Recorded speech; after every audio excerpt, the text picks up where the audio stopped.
Humility, I think, is also a key trait for successful investing. I'd bet that if you looked at the investors who did the best over a 5-year time period, they likely don't do so hot in the 5 years that follow. The reason is they probably just got lucky. Another thing I'll highlight is just to keep an eye on the prize, which is financial independence for me. In making investments going forward, I want to ensure that I'm not sacrificing something that I need to potentially risk losing something that I do need or do really want. So this means not unnecessarily utilizing leverage or putting on a big short position, for example. As Charlie Munger said, you only need to get rich once. And once you get there, the number one priority is to stay there.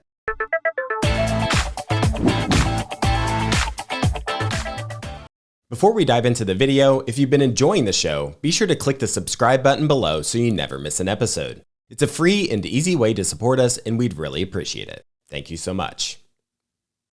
Welcome to the Investors Podcast. I'm your host, Clay Finck, and today's episode is a bit of a different one. While most of my episodes on the show are interviews with great investors or a review of some of the best books on value investing, today I'm going to talk specifically about my own personal investment approach in some of my portfolio holdings. Since I joined the Investors Podcast Network in October of 2021, my investment philosophy has changed drastically.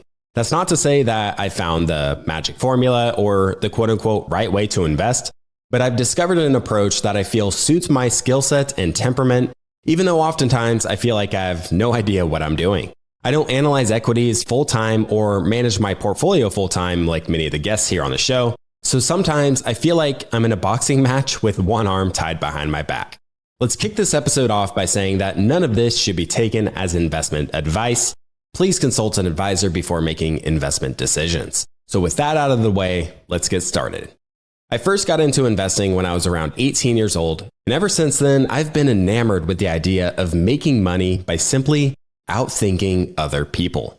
Although investing has been quite a rewarding experience for me financially, what I love just as much is the game itself. Dan Rasmussen shared with me on the show that investing is like the intellectual Olympics. The smartest minds show up to play, and at the end of the day, the results speak for themselves. There's no debate over quote unquote who won or lost, and you can clearly see what the best ideas were. It does not matter how upset someone is about the rise of Tesla's share price over the past decade. Your excuses as to why you were wrong don't really matter. The results speak for themselves, and shareholders can walk away with a ton of cash if they'd like. The quote-unquote gold medal for many in investing is outperforming some sort of benchmark, oftentimes the S&P 500. Without a deep understanding of the game, you're bound to underperform, and one of the best parts is that the learning never stops. For me personally, my goal is not to outperform some arbitrary index, but to achieve my own financial goals with the main goal of becoming financially independent. Simply put, financial independence is when my liquid assets are equal to 25 times my annual expenditures. Depending on your lifestyle and where you live, this number is going to vary drastically. So for simplicity's sake, let's say that I can live on $100,000 per year. Then that would require that I have a portfolio of $2.5 million of liquid assets. And by liquid assets, this would exclude things that I wouldn't want to sell and aren't very liquid. So think about things like your primary residence or your car. The stock market obviously plays a key role in helping me achieve this goal of financial independence. Over the very long term, stocks have historically been the best asset class to build wealth in a somewhat passive manner. Over the past 30 years, the S&P 500 has averaged returns of 10.7% with dividends reinvested. And the stock market gives you access to invest in many of the best business models in the world. And you're allowed to diversify amongst them. Should things change, you're free to enter and exit these stocks as you please. So when it's time for me to say buy a house, for example, I'll likely liquidate some of my holdings to help fund that down payment. And this really can't be done with a few days' notice with things like private equity or real estate investment, for example. If I had to share what level of returns I'm targeting, I would be quite satisfied with average annual returns of 15% per year. I also want to be sure that I'm outpacing the rate at which the US dollar money supply is expanding, which over the past 30 years has been 6.8% per year when measured by M2. This means that, say if I'm looking at bonds, for example, say if there's a 30-year bond that's yielding 5%, then this just is not interesting to me because the yield that I'm getting on those bonds is not exceeding the dilution rate of the US dollar. So my approach to investing in stocks has been mostly influenced by three investors: Charlie Munger, Nick Sleep, and Chris Mayer. I'll start by touching on how each of these investors has influenced me. I've learned so much from all three of them. So starting with Munger here, I released an entire episode on Munger back on episode 598, shortly after his passing in November of 2023. Munger, of course, is an investing legend, and he's willing to bet big on his best ideas. Although I'll never be able to build the level of knowledge and conviction that Munger has around an investment idea, it's something I can try and aspire to. One of my favorite quotes from Munger is, "The big money is not in the buying or selling, but in the waiting." In many professions, the world rewards activity. A doctor might get paid more for having more appointments. A lawn care business expands by acquiring new clients and getting new lawns. An e-commerce store grows by creating new products to increase the customer's lifetime value. But in investing, it's different. Many of the best investors are really good at doing nothing. When Buffett took control of Berkshire Hathaway in 1965, the stock traded at around $19 per share. And as of the time of recording, shares trade for nearly $750,000. Buffett and Munger made most of their fortune by simply holding on to their shares. Another powerful Munger quote is about how the returns of a stock eventually converge with the return on the business itself. He stated, I quote, "Over the long term, it's hard for a stock to earn much better return than the business which underlies it earns. If the business earns 6% on capital over 40 years and you hold it for that 40 years, you're not going to make much different than a 6% return, even if you originally buy it at a huge discount. Conversely, if a business earns 18% on capital over 20 or 30 years, even if you pay an expensive looking price, you'll end up with one hell of a result." End quote. Costco is, of course, a great example of this in Munger's portfolio, which has also been a key holding in Sleep's portfolio. Costco over many years has earned a high return on capital, and to no surprise, this has led to earnings increasing at a solid clip and the stock following suit. Of course, the stock is much more expensive here in 2025 than it was when Munger joined the company, serving as a director in 1997. But it's an excellent case study to learn from in better understanding the driver of excellent returns and the benefits of sitting on your hands. In addition to exercising patience, Munger's spearfishing approach also resonated with me. It's that idea that once you find a great stock, you want to bet big. I don't have the IQ points that Munger has to accept holding substantial amounts of cash and sitting on the sidelines in that manner, so I'm pretty much always fully invested. But sometimes when you do find an amazing opportunity, you can fund that position by selling one of your other positions. And this is a move we don't want to take lightly, as we often know our current holdings much better than the bright, new, shiny idea. While many investors claim that you need at least 20 or 40 stocks in your portfolio to be properly diversified, Munger's totally fine with holding 3 stocks in his portfolio. Again, I don't have near the IQ that Munger has. My portfolio has 10 stocks, 2 of which we can call starter positions, which are relatively small, which I'll be getting into a little bit later. The last thing I'm going to do is advocate for a 3-stock or 9-stock portfolio. Munger himself is admitted to making major mistakes throughout his career. Lastly, Munger encourages us to take a simple idea and to take it seriously. Investing is a game that I love, and for me, it's all about compounding. With every dollar in my portfolio, the intention is to compound it at a high rate, which for me is oftentimes 12 to 15% or more, depending on the position. A few months ago, my co-host Stig Broderson shared a portfolio update with our mastermind community, and he said something that really resonated with me. He said, "I want to get the best possible return with the least amount of risk, and it matters less whether that is achieved only with stocks. If I could get 100% return without risk by putting my money in coffee futures or Brazilian treasuries, I would. Similarly, I want to compound my portfolio at a high rate with the least amount of risk." All right, turning to a couple of lessons I've applied from Nick Sleep. Sleep has a fairly similar investing approach to Munger, but he really helped me reinforce many of the same ideas. So some concepts that come to mind are the focus on the long term, patience, destination analysis, quality, concentration, and inactivity. Studying an investor like Nick Sleep is really a breath of fresh air because it's a reminder that in a world filled with so much short-term pressure and people that are focused on the day-to-day headlines, Sleep is living proof that one can still be wildly successful by focusing on businesses with a long shelf life that can provide an immense amount of value to society and create a win-win all around. So when he shut down his fund in 2014, his investors were quite disappointed, but they really had no reason to be. Sleep had told his investors that they can simply do what he's doing, which is to put 1/3 of the portfolio in Amazon, 1/3 in Costco, and 1/3 in Berkshire. And, Sleep has obviously done very well with those stocks, holding them since 2014 even. Sleep, of course, puts a tremendous amount of focus on business quality, but he's also weaved this idea of quality into all aspects of his life. It's shined through in the way he's designed his fund, structured his life, structured his relationships. Sleep had stated, you really want to do everything with quality, as that is where the satisfaction and peace is. To learn more about Sleep's investment approach, I put together an episode on his letters back on episode 492. Also, William Green in his book, Richer, Wiser, Happier, he dedicated a chapter to Nick Sleep and Case Zachariah, which I also cannot recommend enough. And then the third investor I'll mention here is Chris Mayer. I've had Chris on the podcast 3 times now, and I'll be interviewing him again this fall for his new book. Mayer's the author of the popular book, 100 Baggers, and is the portfolio manager at Woodlock House Family Capital. Chris did a great job at helping me simplify the game of investing. You can think of owning stocks as owning a compounding machine.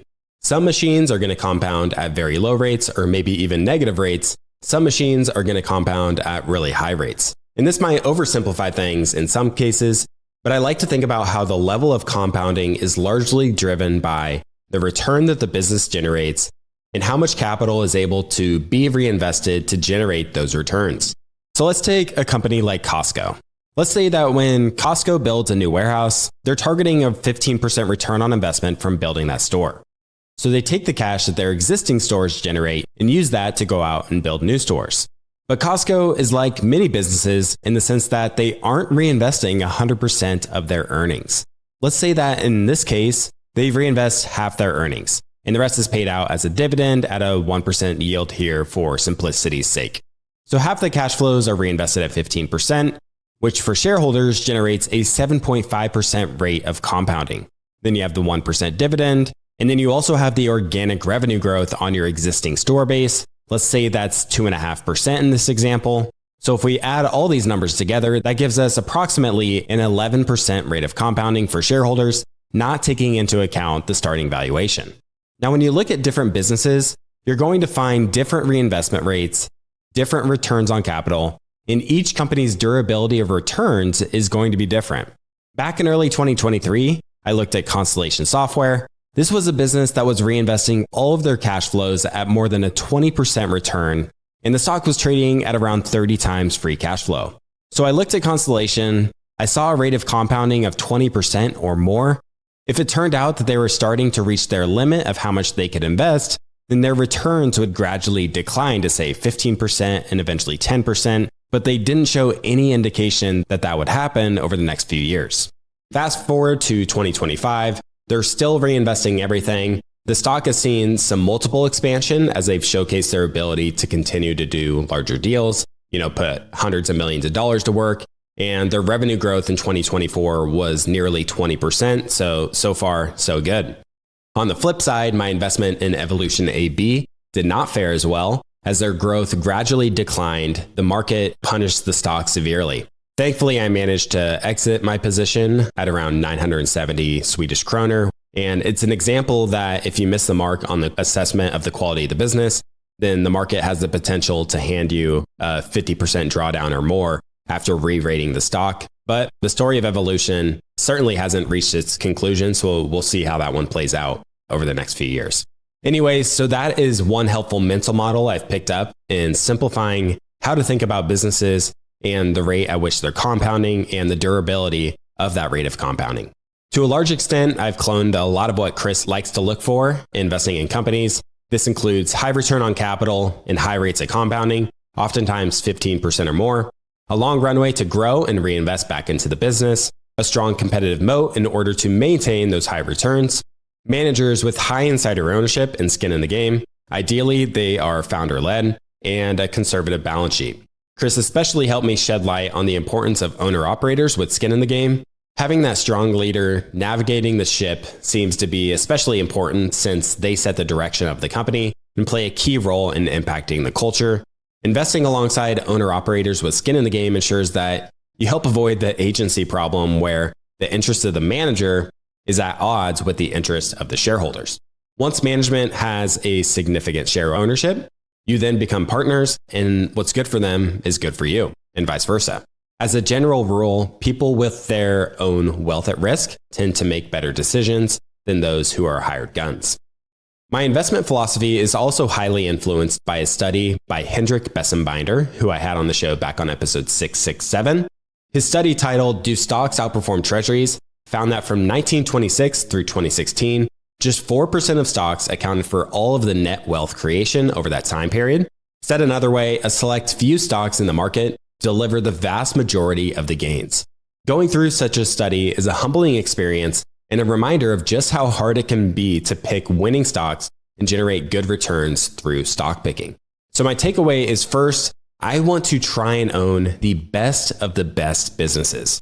And second, when I found what I think might be one of these exceptional businesses in my portfolio, the most detrimental thing I could do is to sell it simply because it's doubled or tripled, or sell it because it's reached what I deem to be fair value.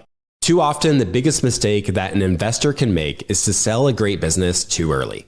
This study also highlights the power of skewness and asymmetry in the stock market and investing in general. Let's say you pick two stocks, and over 10 years, stock A goes up 10x and the stock B goes to 0. Despite half of your portfolio being a terrible investment at the very beginning, the portfolio overall still would have compounded at 17% per year. And funny enough, I had a very similar experience when I first started investing. Two of the first stocks I bought was an offshore drilling company called Seadrill, and then I also bought Apple. I put around $1,000 in each, which to me at the time was a significant amount of money. I bought Seadrill for the sole reason that my friend's uncle, who's a stockbroker, recommended it, and I assumed that since oil prices were low, then Seadrill would surely benefit once the oil prices recovered because of it kind of understood cyclicality at that time. And I probably assumed that if a company was publicly listed and recommended by someone who presumably knows what they're talking about, then surely it would make me money. And then I also bought Apple, frankly, due to luck. I didn't have any great insights on that one. And I noticed that everyone had an iPhone, so how could that stock lose? Well, with time, the shares of Seadrill would continue to fall and fall and fall and eventually go to zero. It was quite a painful experience losing that $1,000 at a young age, but a valuable learning lesson. But my shares of Apple would go up 5x over the 5 years that followed. Although this was nothing more than pure luck as I was just starting out, it gave me early exposure to the power of asymmetry in the markets. I want to expose myself to opportunities in the market that I believe have limited downside and high potential upside if I hold on for 5 to 10 years. Great businesses have a tendency to bail you out over time, even if you think that you're overpaying a bit initially. When you invest in subpar businesses, I just don't see that same level of positive asymmetry that I'm after. Another lesson I picked up from my investment in Apple was that I was able to make a great return by buying shares in a company that everybody knew about. It's not that the information wasn't out there or that you had to find something that wasn't discovered by others. You don't need to have an informational edge as an investor. Sometimes it's just about being patient and being willing to hang on to a great company longer than most others are willing to. Today, the average holding period for a stock is 10 months. So if you're able to find a great business at a fair price, hold on to it for more than 5 or 10 years, I think you can get a huge leg up over your peers. Peter Lynch has said, if you invest $1,000 in a stock, all you can lose is $1,000. But you stand to gain $10,000 or even $50,000 over time if you're patient, end quote. I wanted to mention another key piece of research that's influenced my approach. This is from a June 2013 research paper by Credit Suisse. They studied hundreds of firms around the world from 1993 to 2013. And at the beginning of each quarter, starting from 93, they divided companies into 4 quartiles based on the returns of these underlying businesses. They found that over that 20-year time period, 51% of firms that started in the top quartile ended the period still in the top quartile. And 79% of firms that started in the top quartile remained in the top half of firms as measured by the business's underlying returns. So they found little evidence of reversion to the mean and found that great businesses tend to remain great or become good businesses. In that paper, they wrote, I quote, "Corporate profitability is sticky. Wonderful companies tend to remain wonderful, and poor companies tend to remain stuck in the mud. Our empirical evidence suggests that sustainable corporate turnarounds are difficult to execute," end quote. Another key finding from the study was that at the beginning, the whole world could see what the best businesses were when looking at the returns on capital, yet many in that top quartile would go on to deliver outstanding investment returns. If markets were truly efficient, then this wouldn't have happened. The prices of such stocks would have been bid up to the point where buyers couldn't earn these excess returns, but they still did. So a lot of my approach stems on this belief that the market has this tendency to underprice quality over long time periods. Now, that's not to say that you can pay any price for a stock. Having a margin of safety is essential. Terry Smith stated, "Since stock markets typically value companies on the not unreasonable assumption that their returns will regress to the mean, businesses whose returns that do not do this can become undervalued. Therein lies our opportunity as investors," end quote. Quality investing in theory looks easy, but in practice can be incredibly difficult because you can't exactly know which companies will remain high quality. One of the things I like to look for in a business is that it has multiple tailwinds at its back. So earnings growth is of course important and desirable for investors, but if you have multiple drivers fueling that earnings growth, then a business can simply just point their sales in the right direction and let nature take its course. For example, Booking Holdings is seeing significant market share gains. They're expanding into new geographies. They're benefiting from travelers naturally booking more of their stays online. And they benefit from inflation as they oftentimes get a set percentage cut of the price of a traveler's stay. So all of these oftentimes lead to more earnings one year after the next. It's akin to what Buffett might call a 1-foot hurdle. They don't need to go out and reinvent the automobile industry or send rockets into space at 1/10 the cost of what NASA does. Newton's first law of motion states that an object in motion stays in motion. Many companies simply ride things like a secular tailwind, and they benefit drastically. The trend is your friend. Hey everybody, it's Clay Finck here, host of We Study Billionaires. About 2 years ago, we launched our TIP Mastermind community to create a place for value investors to talk stocks and connect with other like-minded people. And since then, I've had the pleasure of connecting with a wide range of really interesting members of the community, many of which are entrepreneurs, private investors, or portfolio managers. Value investing can be a difficult and lonely journey on your own, and the Mastermind community can help fill that void as our vetted members are eager to connect with others and help each other in various ways. We host weekly live Zoom discussions that feature Q&As with podcast guests, social hours with TIP hosts, stock presentations, and member spotlights. And coming up in October, we'll be hosting a few in-person events for the community in New York City. Whether you're wanting to talk stocks or simply want to network with like-minded people, I would encourage you to apply to join our TIP Mastermind community today, as spots are limited. Simply go to theinvestorspodcast.com/mastermind to join the waitlist to apply. That's theinvestorspodcast.com/mastermind. If you enjoy excellent breakdowns on individual stocks, then you need to check out the Intrinsic Value podcast hosted by Sean O'Malley and Daniel Monka. Each week, Sean and Daniel do in-depth analysis on a company's business model and competitive advantages, and in real time, they build out the intrinsic value portfolio for you to follow along as they search for value in the market. So far, they've done analysis on great businesses like John Deere, Ulta Beauty, AutoZone, and Airbnb, and I recommend starting with the episode on Nintendo, the global powerhouse in gaming. It's rare to find a show that consistently publishes high-quality, comprehensive deep dives that cover all of the aspects of a business from an investment perspective. Go follow the Intrinsic Value podcast on your favorite podcasting app and discover the next stock to add to your portfolio or watch list. I'd also like to talk about the importance of great management. While value investors pride themselves on being conservative in their assumptions regarding valuation, I feel that sometimes this can serve as a hindrance and keep them from partnering with exceptional capital allocators. The stock market serves as a chance for anyone to partner with world-class operators. And oftentimes, the market underestimates management's ability to effectively allocate capital. This ties in well with the concept I've become a bit enamored with in recent years, which is sidecar investing. Sidecar investing is a term that was introduced by Richard Zeckhauser in his famous essay, Investing in the Unknown and Unknowable. And I think it's a must-read for all investors. Zeckhauser wrote, "Most big investment payouts come when money is combined with complementary skills, such as knowing how to develop real estate or new technologies. Those who lack those skills can look for sidecar investments that allow them to put their money alongside that of people they know to be capable and honest." End quote. So from 1965 to 2025, Buffett is probably the best example of a sidecar investment. Buffett got paid a measly $100,000 per year to manage Berkshire Hathaway. It was a privilege to be given the opportunity to invest alongside someone as capable and honest as Buffett, and I think that's taken for granted by too many people over the years. Exceptional managers get access to opportunities that everyday people just don't get access to. But that doesn't mean you can't benefit from those opportunities as well.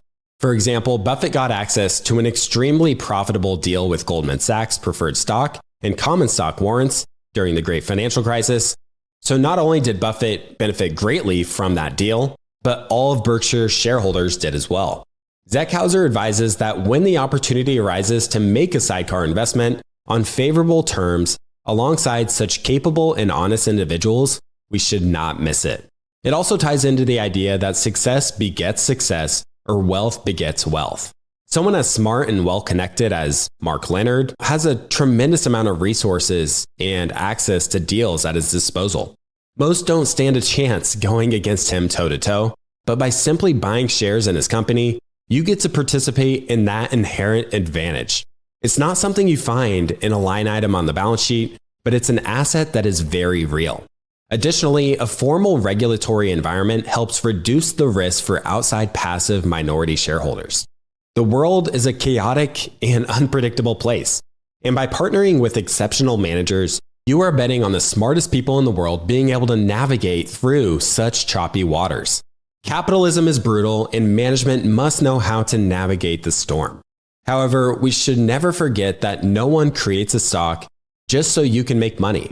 Every stock is available to you only because somebody else wanted to sell it. In a recent talk, Monish Pabrai discussed the concept of buying and holding great businesses and how we should be very reluctant to sell a great business that appears expensive. Now, one of the reasons he shared is that we can never really know what the intrinsic value is. The future is unknowable, and since exceptional managers have a way of continuing to pull rabbits out of the hat, we should be extremely reluctant to part ways with such exceptional managers. In fact, I think exceptional managers almost remove the need to accurately assess the intrinsic value of a business and make forecasting close to unnecessary. If you bought shares in Amazon, Meta, Berkshire Hathaway, Microsoft, or a host of other exceptional companies, you've done well essentially no matter when you bought it. Related to holding on to winners, Buffett has a quote to suggest that this investor should sell off portions of his most successful investments simply because they have come to dominate his portfolio is akin to suggesting that the Bulls trade Michael Jordan because he has become so important to the team, end quote. What's also interesting about the sidecar investing approach is that it puts less focus on the underlying business and it prioritizes the people managing it. Imagine how many people there are that own Berkshire, they've bet on Buffett, they really believe in, the future he's building, but they know very little about railroads, soda, or insurance. Similar to the traits you see in someone like Buffett, I'm looking for managers who are authentic, they have a track record of success, they understand capital allocation and how to maximize per share intrinsic value. They aren't keen to issue shares or hand them out to employees. They're extremely ambitious.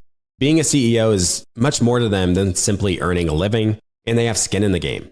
One of the difficulties in discovering these outsider CEOs is that they tend to not be promotional. I take being promotional in itself as a sign to proceed with caution. I want to invest with plow horses, not show horses. What's also great about the stock market is that from time to time, The market throws a fit and will misprice great businesses. In the 2000s, when Amazon's net margins fell substantially, the market took Amazon's share price from $60 to $40 on this news. The reality was that Jeff Bezos continued to reinvest in the company, suppressing short-term earnings to make the business look temporarily less valuable. Because you might see conservative accounting and the propensity to think long-term, it can be easy for the market to underestimate the ability and the runway of a great manager.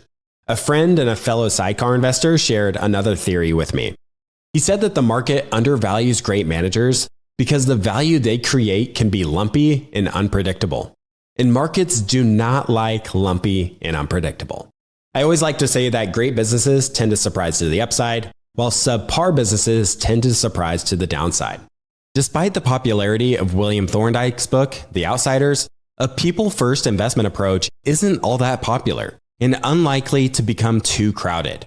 When I first got into investing when I was 18, all I cared about was the numbers. Whether it was the price to earnings ratio, price to book, the growth, etc. The investment industry attracts a host of people who think just like that. A people-first investment approach requires effectively judging management, which is not an easy thing to do, and certainly won't be found by looking at a number. This might be a controversial statement, but I think some of the best investments are when the numbers don't make a lot of sense when you look at it at first glance. The classic example is Bill Miller buying Amazon when it displayed little profitability. My sense is that Bill Miller did not necessarily bet on Amazon per se, he was betting on Jeff Bezos. Now, in order to get different results than the crowd, you must do things differently than the crowd, which brings me to my portfolio.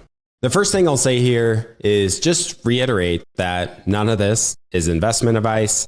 I'm simply sharing what I'm doing with my own money.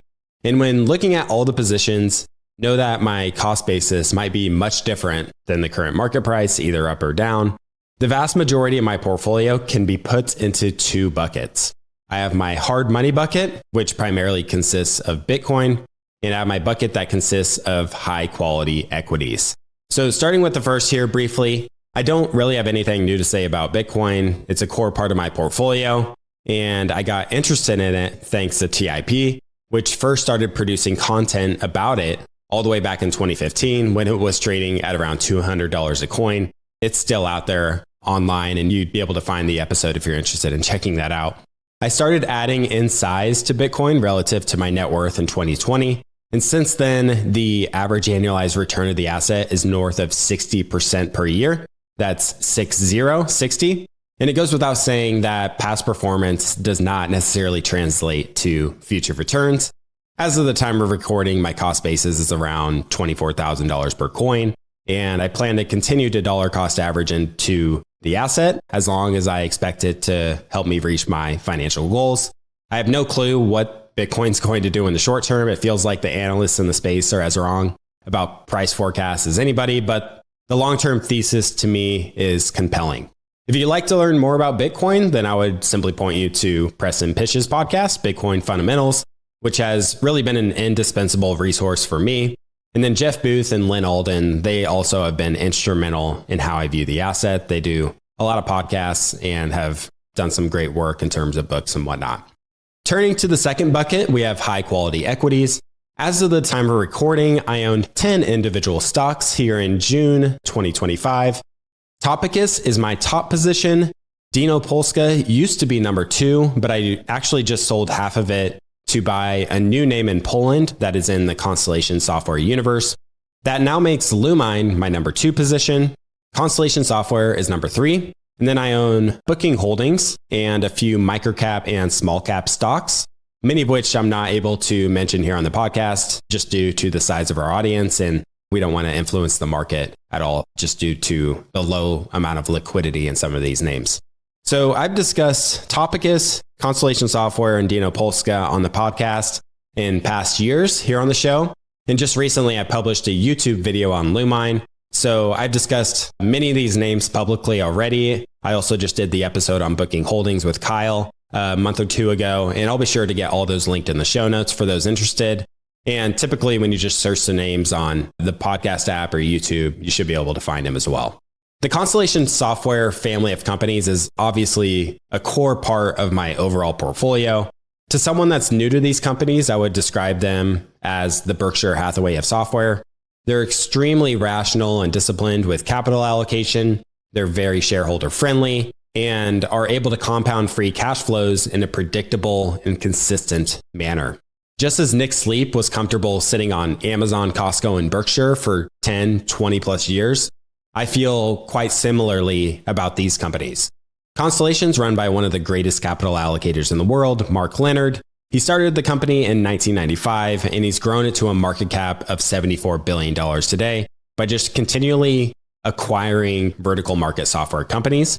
Many investors have neglected this stock because it's a serial acquirer, but Leonard has proven to continue to defy the laws of gravity and redeploy essentially 100% of their cash flows into new acquisitions that meet their hurdle rate criteria.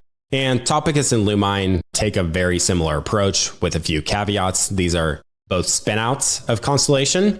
Leonard, like Buffett, has this mindset that when he buys a company, he wants to own it forever.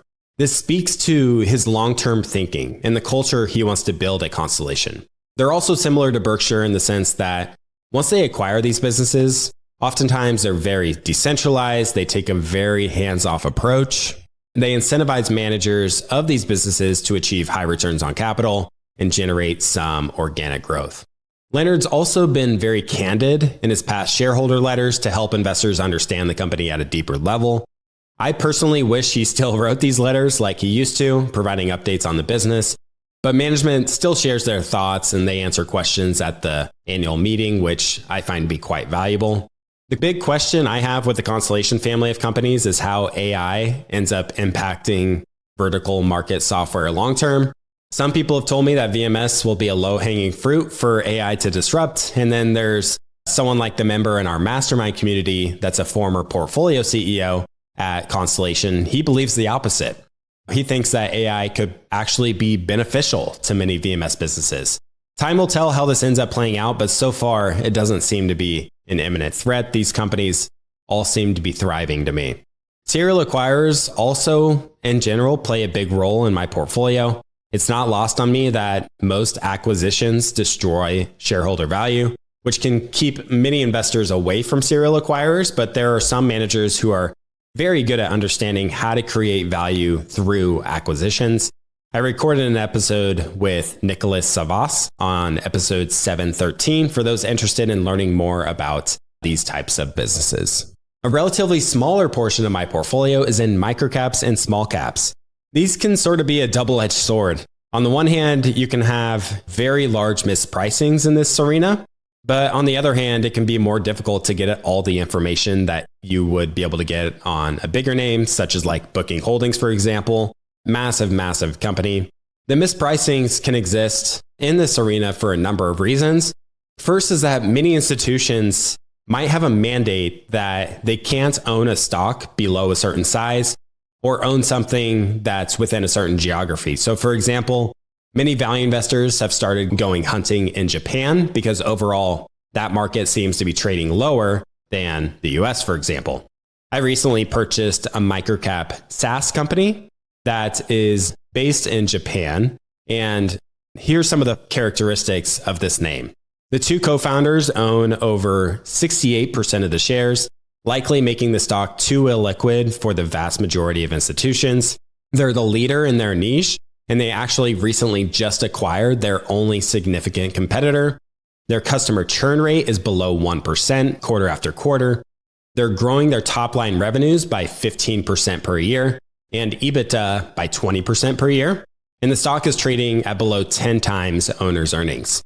Now, I'm just not finding these types of opportunities in the land of large caps or in the US. And for better or worse, I'm willing to venture into new territory in search of some of the biggest and most compelling mispricings. I'm definitely excited to see how this one pans out over time. The other thing that is appealing about many of my holdings in my portfolio is that I think there's a mispricing partly because I'm hunting where many investors wouldn't even consider going or maybe even looking. I can't count the number of people who roll their eyes about Bitcoin. Constellation Software, Topicus, and Lumine are domiciled outside of the US, and many investors quit their analysis on them once they find out that they're serial acquirers. And when it comes to microcaps, many funds have a mandate to invest in businesses that are of a certain size, which automatically disqualifies them from investing in microcaps. The point of my approach isn't necessarily to find names that are undiscovered per se, but it can serve as icing on the cake in terms of having the potential to deliver strong earnings growth and multiple expansion. So let's say you have a business that doubles earnings over 5 years. This is a 15% return. And let's say the multiple also doubles from 10 to 20. So the multiple expansion would help deliver returns of 32% instead of that 15% that you would get just from the earnings growth. However, when it comes to microcaps, I recommend treading lightly. Microcaps are filled with fraudulent or borderline fraudulent companies, and the gems can be few and far between. My friend Ian Castle has covered the world of microcaps quite well. He wisely points out that you can weed out much of the junk in microcaps by focusing on profitable businesses. And he mentioned on our show that most of the greatest investors started their careers investing in small and microcaps. Think about Warren Buffett, Joel Greenblatt, Peter Lynch. You can just go down the list. Transitioning here to discuss a bit more about what I'm looking for and how I think about monitoring my positions. One of my favorite mental models is one from William Green's book, Richer, Wiser, Happier. He shared the very simple mental model from Will Danoff, and it's this idea that stocks follow earnings. So over a 5-year time period, if earnings per share double, you tend to see the stock double as well. This, of course, doesn't always happen, but it's generally the case assuming the starting valuation isn't insanely high. And I'll also mention that you might need to make some adjustments to the accounting earnings. So when he says stocks follow earnings, I kind of think about Warren Buffett's owner's earnings. So if I look at fiscal year 2024 for my holdings, here's what I see. Topicus, they increased their free cash flow available to shareholders by over 40%. Constellation's free cash flow available to shareholders, that increased by 27%. Booking Holdings, they increased their earnings per share by 47%. And then Lumine, their financials are a bit messy with the fairly recent spinoff, but I'll note that their business is doing quite well. Their revenues grew by 33% over the year. The list goes on, and I wouldn't expect this level of results going forward, but it certainly tells me that these businesses are heading in the right direction in terms of compounding shareholder value. Buffett also has a quote in a similar light. He stated, "Your goal as an investor should simply be to purchase at a rational price a part interest in an easily understandable business whose earnings are virtually certain to be materially higher 5, 10, and 20 years from now. Over time, you will find only a few companies that meet these standards, so when you see one that qualifies, you should buy a meaningful amount of stock. Put together a portfolio of companies whose aggregate earnings march upward over the years, and so also will the portfolio's market value," end quote. So that's a long way of saying, stocks follow earnings. I actually revisited the profile of Will Danoff in William Green's book. Danoff, he beat the market for more than 25 years, and he managed Fidelity's Contra Fund, which is America's largest actively managed fund run by a single person. In fact, Danoff, he summed up his entire investment philosophy in just those 3 words: stocks follow earnings. It's so simple that many would believe that it's in fact too simple. Danoff had shared a chart of Starbucks earnings growth with William during his interview, and over a 2-decade time period, he showed him that Starbucks grew their EPS by 27% per year over 2 decades, and the stock grew by 21%. And then you looked at the S&P 500 over that same time period. Earnings grew by 8.4%, and then the index grew by 7.9%. William writes here, "With that principle in mind, Danoff searches with relentless drive for best-of-breed businesses that he thinks will grow to be bigger in 5 years. Why? Because if a company doubles its earnings per share in the next 5 years, he believes the stock price will also likely double, more or less. This generalization is easy to dismiss because it sounds suspiciously simplistic. But remember, investing is not like Olympic diving where the judges award extra points for difficulty," end quote. So the point I would like to add here is that some of the best opportunities might just be staring you right in the face. We shouldn't, make the game unnecessarily complicated. which is a trap that I think some investors can fall into. I feel like I can potentially fall for that trap at times too. Continuing here in the book, this mindset has led him to amass enormous long-held positions in dominant, well-managed businesses such as Berkshire Hathaway, a major holding since 1996, Microsoft, Alphabet, he was one of the largest shareholders in Google's IPO in 2004 and has held it ever since, Amazon, his biggest position, and Facebook, he was among the biggest buyers in the IPO. This is pretty basic stuff, he says. My attitude with investing is why not invest with the best, end quote. Again, Danoff has made a fortune owning many of these businesses that people already knew about. He focused on the fundamentals, saw that they were improving rapidly, they were very profitable, and he decided to hop along for the ride. Just one more excerpt here from the book. His mantra doesn't sound particularly profound, but Danoff said lies partly in his consistent refusal to overcomplicate. His friend Bill Miller says Danoff consciously focuses on the questions that matter most, instead of getting tangled up in distracting details. The pattern is clear. In their own ways, Greenblatt, Buffett, Bogle, Danoff, and Miller have all been seekers of simplicity. The rest of us should follow suit. We each need a simple and consistent investment strategy that works well over time. One that we understand and believe in strongly enough that we'll adhere to it faithfully through good times and bad, end quote. So I really deeply resonated with this section on Will Danoff. I aspire to invest in a pretty similar manner. I want to own the best of the best businesses, ones that are increasing their earnings at a good clip, earning a high rate of return on the underlying business, and have managers that are both honest and capable, as well as having skin in the game. So let's turn here to talk a bit about valuation. I think this is one of the more difficult parts of buying great businesses and where a lot of people can get tripped up, myself included. I like to take the approach of being approximately right rather than precisely wrong. So in the short run, valuation, it matters a lot. But over the long run, what matters most is people, culture, and capital allocation. Even Danoff is totally focused on figuring out how much earnings will grow. And he really doesn't worry all that much about valuation levels, except when they get ridiculous. When I look at the share prices of my holdings over, say, a 1-year time period, pretty much every single stock has a drawdown of 20% or more at one point in time. So the market does continue to present opportunities to enter these great companies at discounted prices. And there are even periods when companies are executing at a high level, and the market might not fully appreciate the compounding that's taking place underneath the surface. So for example, in the first 2 months of 2025, Topicus, they were just firing on all cylinders, deploying more capital than probably anyone would have forecasted for the entire year. They did it in the first 2 months. Yet the share price was only slightly up on the year. I think I checked in and it was up like 8 or 9% through February. So I decided to sell one of my positions and allocate half of those proceeds to Topicus at around 139 Canadian dollars. And the shares are already up 20% as of the time of recording. So the market seems to be rewarding Topicus for getting all that capital deployed. So I think there are certainly periods where the market does offer attractive opportunities.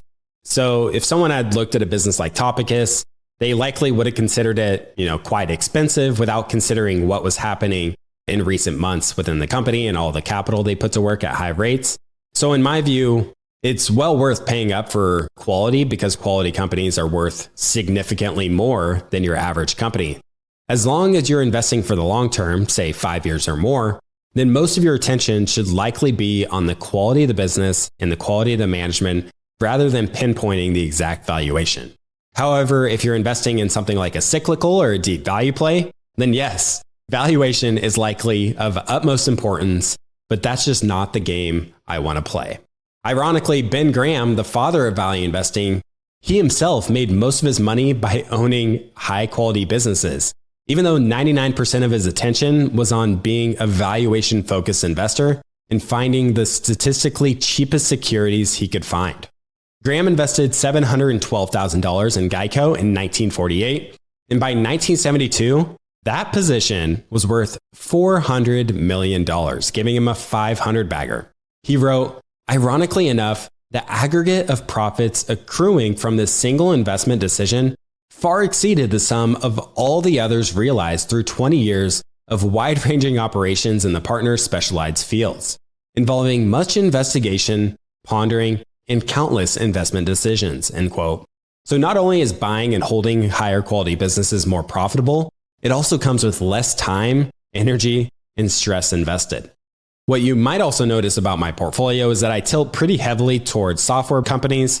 The best businesses are able to grow with little additional capital investment, and that's exactly what you find with a lot of software companies.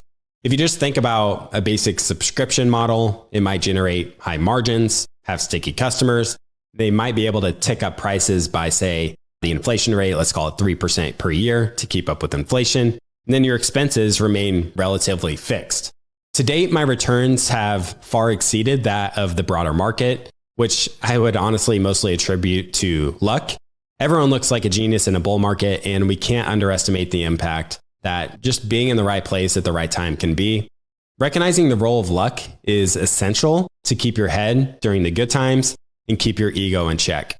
Humility, I think, is also a key trait for successful investing. I'd bet that if you looked at the investors who did the best over a 5-year time period, they likely don't do so hot in the 5 years that follow.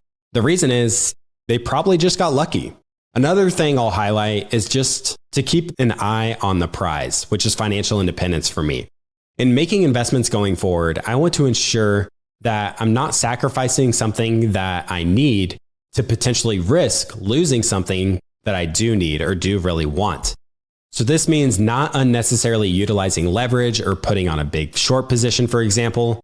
As Charlie Munger said, you only need to get rich once. And once you get there, the number one priority is to stay there.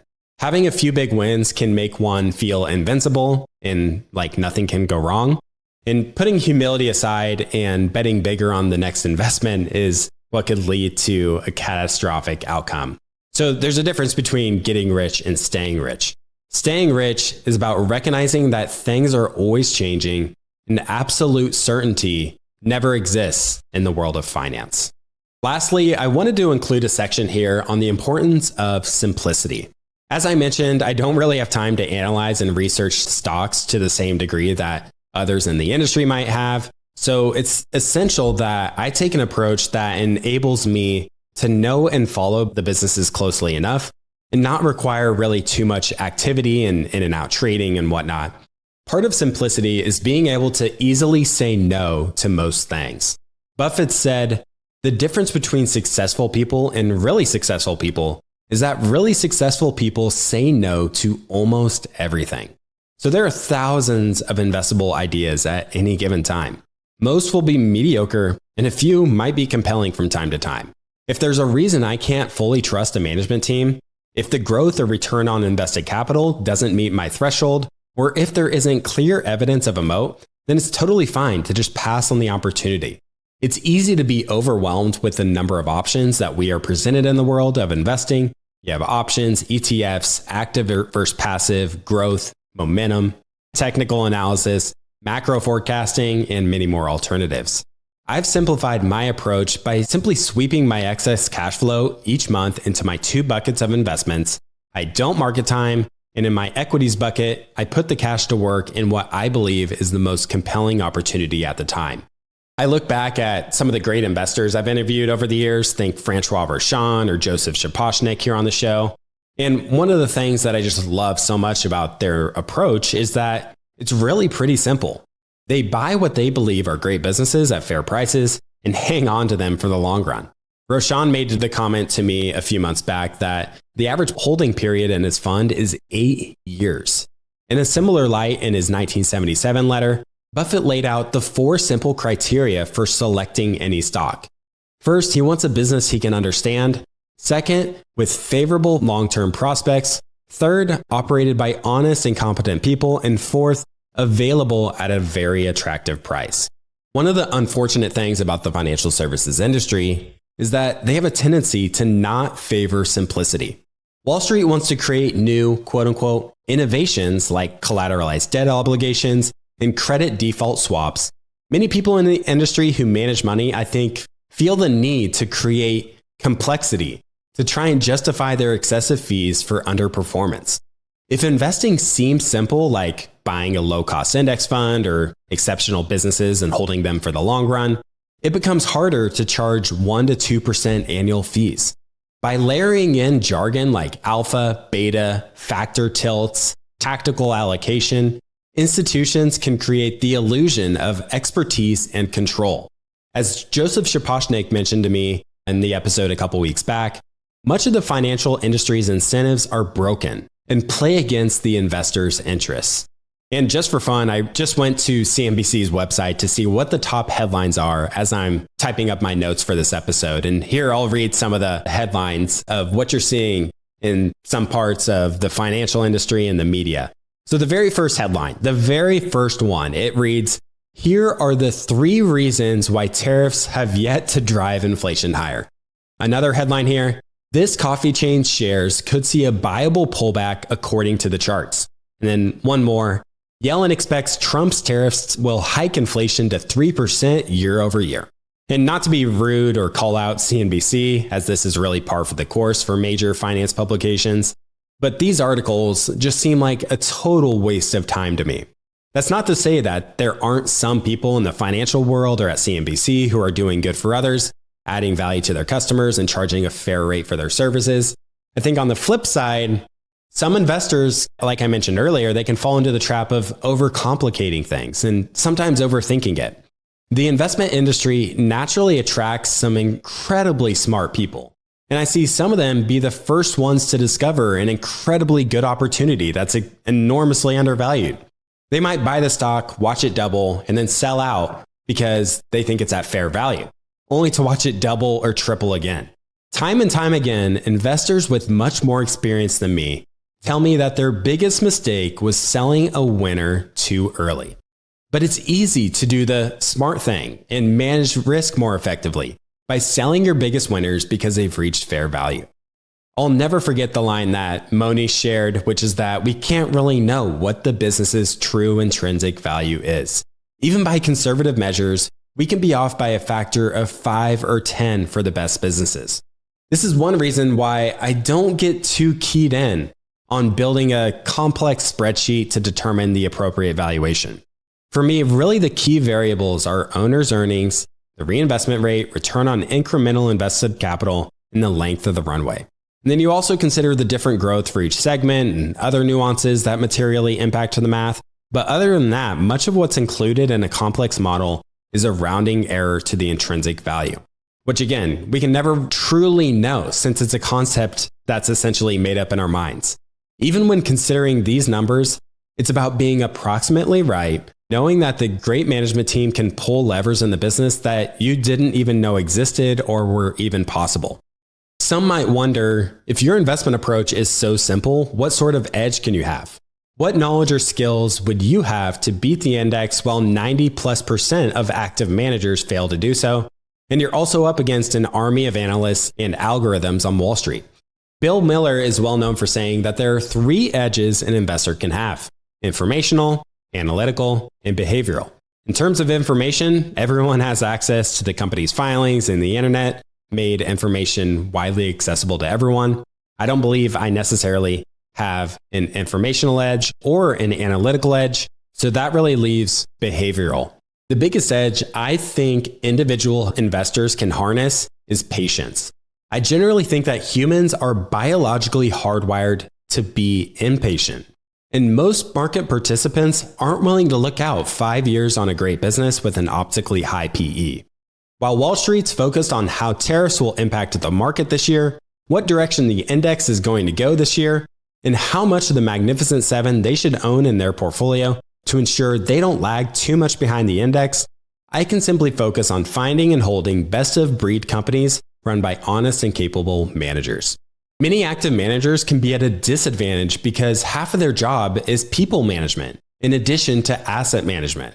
If they lag too far behind the index, then they risk clients pulling their money, so they potentially can't handle a lot of volatility. For me, volatility can be my friend and has helped me achieve outsized returns. For example, many microcaps can be quite illiquid and have volatile share price movements. If you're concerned about clients pulling money, then investing in an illiquid security that's volatile can be a recipe for disaster. It's much safer to own blue chips like Apple and Microsoft. Even owning businesses with a promising future, luck is still a part of the equation. When investor Joel Greenblatt was asked to explain his extraordinary success, he pointed out a few factors. First, he kept his funds small, which enabled him to focus on smaller businesses that had the largest mispricings. Second, he ran a very concentrated portfolio. And third, he got a little lucky. Greenblatt once said that he likes to make things easy for himself. And that's by focusing on businesses he knew he could understand and pursue the 1-foot hurdles rather than the 10-foot hurdles. But on those rare occasions when the market delivered a fat pitch right in a sweet spot, he did not hesitate to whack it with all his might.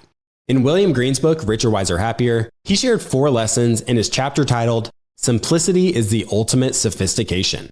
So first, you don't need the optimal strategy.